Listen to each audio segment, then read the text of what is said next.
बड़ी खबर इस वक्त की जो आ रही है, दिल्ली के मुख्यमंत्री अरविंद केजरीवाल सिंघू बॉर्डर जाएंगे। सिंघू बॉर्डर पर जाएंगे सीएम अरविंद केजरीवाल। बड़ी खबर इस वक्त की हम आपको बता रहे हैं। किसानों से बातचीत करेंगे मुख्यमंत्री अरविंद केजरीवाल। शाम 6 बजे का यह कार्यक्रम तय किया गया है अरविंद केजरीवाल का। आज आपको बता दें किसान आंदोलन का 32वां दिन है और इस 32वें दिन में शाम 6 बजे किसानों से दिल्ली के मुख्यमंत्री अरविंद केजरीवाल मिलेंगे। बड़ी खबर इस वक्त की हम आपको बता रहे हैं। सिंघू बॉर्डर पर जाएंगे सीएम केजरीवाल। वहां पर वो कीर्तन सभा में हिस्सा लेंगे, जिसके बाद वो किसानों से बातचीत कर सकते हैं। सीधे तौर पर जिस तरीके से इस पूरे सिंघू बॉर्डर पर किसानों के आंदोलन का आज 32वां दिन है और यहाँ केजरीवाल का दौरा है। और इस खबर पर हमारे साथ न्यूज रूम से हमारे संवाददाता सीधे तौर पर निशांत राय फोन लाइन पर जुड़े हुए हैं। निशांत, अरविंद केजरीवाल आज किसान आंदोलन जब 1 महीना पूरा हो चुका है, 32वां दिन है, तब वो एक तरीके से सिंघू बॉर्डर पर जाकर क्या संदेश देना चाहते हैं?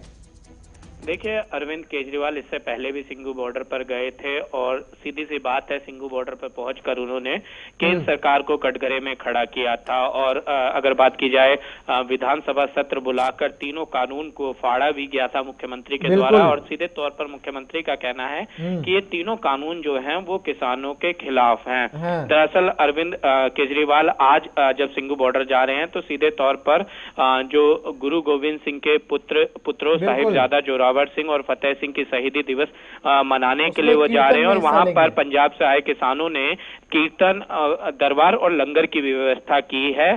तो सीधे तौर पर एक तरफ सिखों के साथ केजरीवाल का निशाना कहां है? क्या निश्चित तौर पर केजरीवाल जो है पंजाब में होने वाले अगले विधानसभा चुनाव में एक सियासी विकल्प के तौर पर आम आदमी पार्टी को मजबूती से प्रस्तुत करना चाहते हैं और इसी के लिए ये सारी कवायद चल रही है? देखिए, अगर आम आदमी पार्टी के इतिहास को देखा जाए तो दिल्ली के बाद एक पंजाब ही एक ऐसी जगह थी जहां पर चाहे विधानसभा चुनाव हो चाहे लोकसभा चुनाव हो, आम आदमी पार्टी के स्तर पर उसको बड़ी जीत मिली थी। तो ऐसे में केजरीवाल समझते हैं कि अगर यहां से ये मैसेज दिया जाता है सिख समुदाय को कि उनके साथ खड़े हैं किसी भी परिस्थिति में, तो इसका एक पॉजिटिव असर देखने को मिलेगा पंजाब में। और जाहिर सी बात है कि अरविंद केजरीवाल का वहां पर जाना सिख कम्युनिटी के साथ इस बीच किसानों और केंद्र सरकार के बीच जो बातचीत है उसकी भी समय और उसका भी जो तारीख है वो तय कर दी गई है।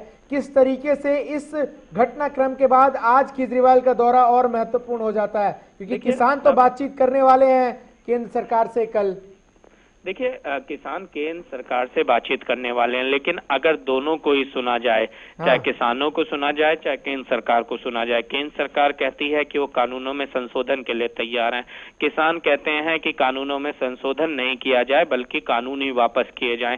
इसके अलावा किसानों की एक सबसे बड़ी मांग अब एमएसपी को लेकर कानून बनाने की है, जो कि अगर अर्थशास्त्र के तौर पर देखा जाए तो सरकार के लिए किसी भी रूप से संभव नहीं है। तो ऐसे में अगर कल बातचीत होती है, वो बातचीत का मध्य बिंदु क्या रहता है ये देखना दिलचस्प होगा।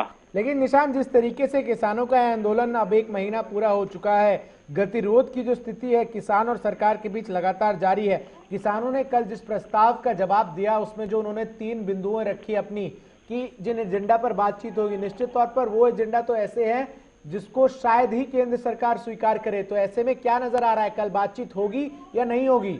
देखिए, बातचीत तो होगी, लेकिन बातचीत का परिणाम क्या आएगा सवाल इस पर है। क्या किसान सीधे तौर पर केंद्र सरकार को कल फिर नकार देंगे या केंद्र सरकार किसी भी तरीके से किसानों को मनाने में कामयाब रहेगी?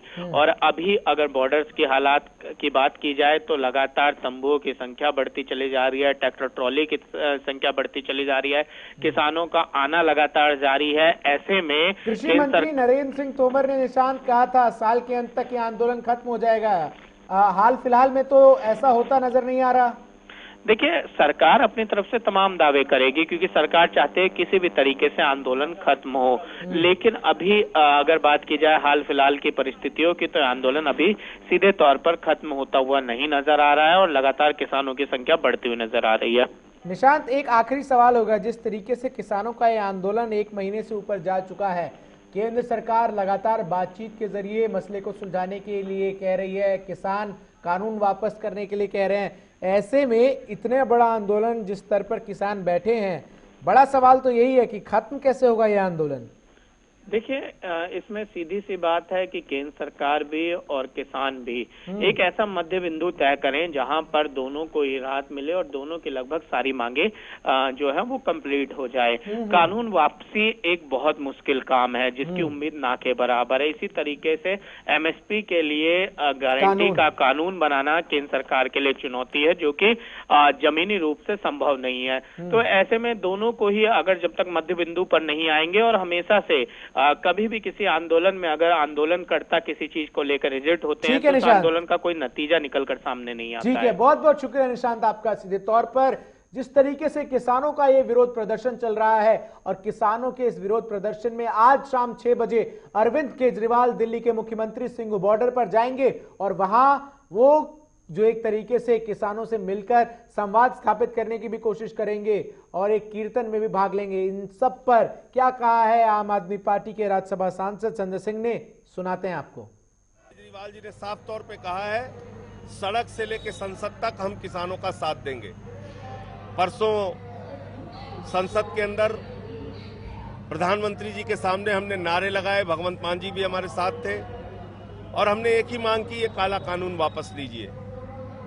लेकिन ये कानून वापस लेने की बात तो दूर, उन्होंने देखा तक नहीं, बात तक नहीं करना चाहते किसानों के मुद्दे पे। इसलिए इन किसानों को अपमानित करना बंद कीजिए। किसानों को आतंकवादी कहा जा रहा है, खालिस्तानी कहा जा रहा है, आंसू गैस के गोले छोड़े जा रहे हैं, पानी की बौछारें की जा रही हैं, बूढ़े लोगों की आंखें फोड़ दी जा रही हैं, इनकी हड्डियां तोड़ दी जा रही हैं। तो मैंने तो संसद में माइक तोड़ा था तो उसको लेकर पूरा हंगामा किया बीजेपी ने, मेरी सदस्यता निलंबित की। मैं तो कह रहा हूं कि आप किसानों की हड्डियां तोड़ रहे हैं, आपकी सरकार को भी निलंबित होना चाहिए। 9 करोड़ किसानों को 18,000 करोड़ रुपए दे दिया मोदी जी ने, पूरे देश में उसका ढिंढोरा पीट रहे हैं। और इनके 2 भाई नीरव मोदी और मेहुल चौकसी 20,000 करोड़ लेके भाग गए, उसका भी ढिंढोरा पीटो ना, बता के दिखाओ, उसको पता चल जाएगा आपको। तो इसलिए ये बिल अडानी के लिए पास किया गया है, बड़े बड़े पूंजीपतियों के लिए पास किया गया है, इसलिए मोदी सरकार। तो साफ तौर पर हमने आपको बताया और सुनवाया किस तरीके से आम आदमी पार्टी के नेता संजय सिंह का कहना है कि किसानों की मांग को लेकर अरविंद केजरीवाल जो है वो पूरी तरीके से समर्पित है और इसीलिए आज शाम 6 बजे अरविंद केजरीवाल का ये जो दौरा है सिंघू बॉर्डर का, जिसमें वो किसानों के साथ संवाद स्थापित करते हुए जो एक तरीके से कीर्तन का आयोजन किया गया है उसमें भाग लेंगे। फिलहाल